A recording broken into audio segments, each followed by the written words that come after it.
ভাই এইগুলোতে নাকি অনেক সময় গুপ্তধন বের হয়। হ্যাঁ হয় ভাই, আমরা পাই না ভাই, আমরা গরিব মানুষ, আমাদের কপাল খারাপ, কপাল খারাপ ভাই। পাইলেও নাকি সরকার নিয়ে যায়। হ্যাঁ সরকার নিয়ে যায়, নিয়ে চলে যায়, নিয়ে চলে যায়, দেয় না। না না দেয় না।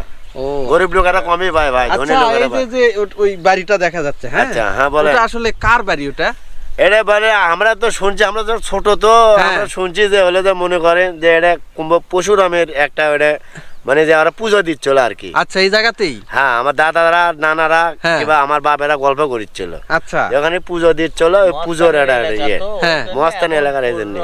আচ্ছা, অনেকে বলে নাকি এটা হচ্ছে যে লতা নাগিনের নাকি বাসা। হ্যাঁ লতা লাগেন না, হ্যাঁ এটাই, হ্যাঁ এটাই। ওনার নাকি মনি ছিল। হ্যাঁ এখনো ইচ্ছাধারী নাগিন, সোনার কলার ঘাউর আছে ওই জায়গায়, ইচ্ছাধারী নাগিন। বাসা সেকেন্ডারে বাড়ি ছিল। হ্যাঁ হ্যাঁ, অনেকে বলে বাচ্চা সেকেন্ডারের বাড়ি। হ্যাঁ, অনেকে দাদারা গল্প করতে।